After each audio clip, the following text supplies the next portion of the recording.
Évoquons dans cette vidéo l'illicite sportif, c'est-à-dire ce qui se fait de mal dans le domaine du sport. Disons déjà que, rappelons que l'activité sportive doit être une activité libre, exercée dans le respect des règles, qui vise à assurer le bon déroulement dans l'intérêt de ceux qui la pratiquent, ainsi que pour la protection de l'intégrité physique et la sécurité de tous ceux qui sont dans cet environnement. Donc, l'illicite sportif, c'est quoi réellement dit?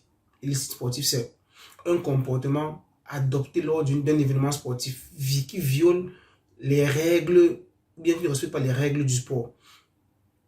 Donc, ça peut être la violation de préceptes qui sont prévus comme comportement ou sanction par l'organisation sportive. Disons que le non-respect des principes fondamentaux de loyauté et de correction ou simplement de non-respect des règles spécifiques du jeu peut causer des dommages à des tiers ou des athlètes eux-mêmes ou avec des conséquences civiles ou pénales. Donc, il est nécessaire de concilier le besoin des sportifs d'avoir une certaine liberté dans la pratique sportive avec la protection de l'intégrité physique et la préservation de la santé des athlètes, du personnel sportif et du public. Il ne faut pas oublier le public. Donc, l'organisation sportive réglemente l'organisation, l'exercice et le déroulement de l'activité sportive. Donc, il y a les règlements fédéraux des différentes disciplines qui peuvent imposer des obligations et des interdictions aux sujets ou aux personnes relevant du même ordre, ainsi que des sanctions correspondantes. Donc, il en découle que l'illicite sportif constitue la violation d'obligations ou d'interdictions qui sont prévues par les règlements fédéraux de chaque fédération, pour lesquels une sanction administrative sportive est prévue, ainsi que la reconnaissance consécutive d'une responsabilité de nature disciplinaire. C'est l'exemple auquel il y a beaucoup de les tribunaux de sport. Évoquons la violation des règles fédérales. Disons que les règles fédérales distinguent, disons, 4 types de violations. Il y a la violation des règlements techniques des compétitions. Il y a la violation des règlements disciplinaires. Il y a la violation des règles régissant les relations économiques. Et enfin, il y a la violation des actes des organes dirigeants du sport. C'est les 4 types de violations. Donc, il s'agit de toutes les violations réglementaires commises dans un domaine strictement technique et compétitif d'un sport donné. Donc, aucune intervention normative étatique, ni même de l'autorité judiciaire ordinaire n'est prévue. Non. Donc, cela ne peut être commis que par des sujets reconnus par l'organisation sportive qui, par leur adhésion, l'adhésion c'est quoi? L'affiliation, accepte la soumission au dit règlement. Disons que l'illicite prévu par une norme sportive et commune indique que tout comportement, disons que tout comportement fautif intentionnel ou intentionnel qui se produit sur le terrain de jeu, ainsi que les manquements contractuels et du travail entre les sociétés et les affiliés. Donc, en vertu de la clause compromissoire, les parties en conflit sont tenues de soumettre exclusivement toute question relative à l'activité sportive concernant les droits patrimoniaux de nature disponibles aux organes internes appropriés, ainsi que de soumettre aux tribunaux arbitraux spéciaux les questions qui ne relèvent pas de la compétence des organes fédéraux spécifiques. Rajoutons que l'illicite sportif peut entraîner une réaction de l'organisation sportive qui a la responsabilité disciplinaire, mais elle peut également être source de responsabilité civile, qui peut être contractuelle ou délictuelle, ou encore pénale, avec l'application de l'organisation étatique des sanctions civiles sous forme d'obligation de réparer le préjudice ou des sanctions de pénal. Donc, il peut arriver qu'une norme sportive constitue un illicite pour lequel il n'y a pas de prévision légale. Cette même norme a introduit la possibilité d'utiliser les éléments de preuve acquis dans la procédure pénale aux fins de l'enquête et du jugement sportif.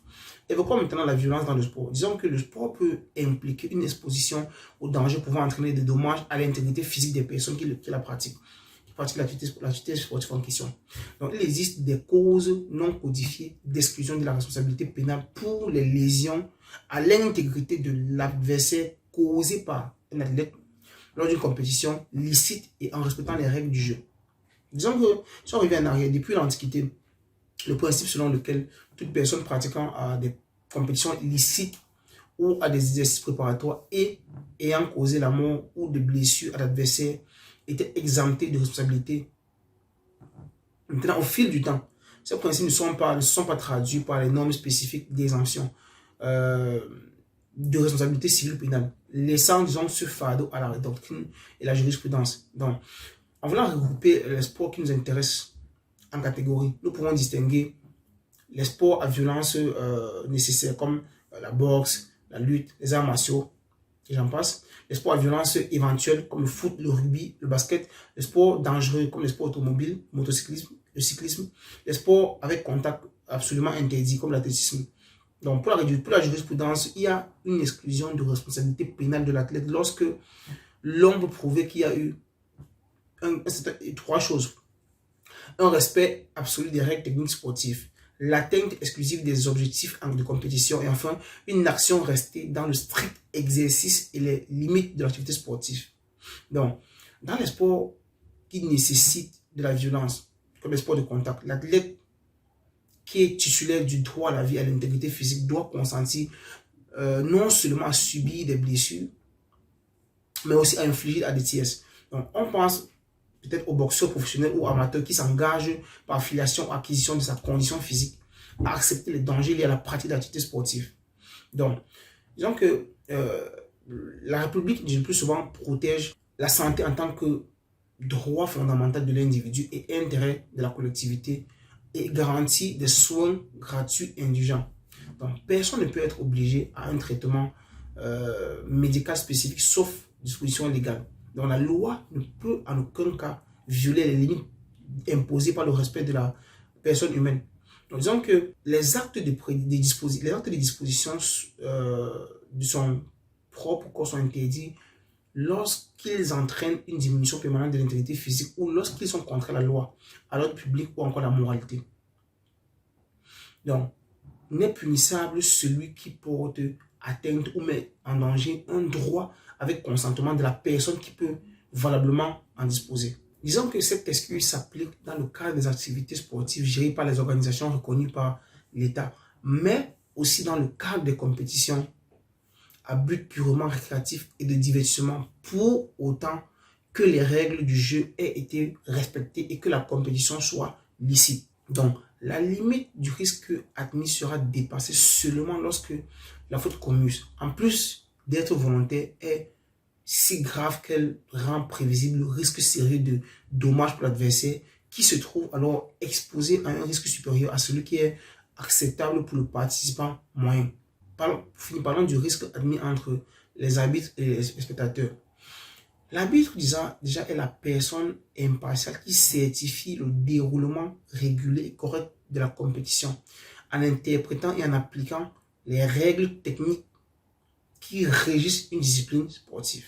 Donc, lorsqu'il participe à des sports nécessitant de la violence, aucun système de protection physique ne peut être prévu. Ça, c'est pour les arbitres. Donc, ce qui limiterait leur dynamisme et leur fonction de contrôle du bon déroulement de la compétition. C'est la raison pour laquelle vous pouvez voir, que dans certains championnats, comme au football, il y a les arbitres qui subissent de la violence de la part des acteurs et même des spectateurs. Disons que les dommages éventuellement subis par un compétiteur ne peuvent donner lieu à aucune demande de réparation, car ils sont implicitement acceptés du fait de l'acceptation du risque de la pratique sportive. En ce qui concerne les spectateurs, disons que le principe de l'acceptation du risque de leur part n'est jamais invoqué au fin d'une exonération de responsabilité en cas de dommages subis.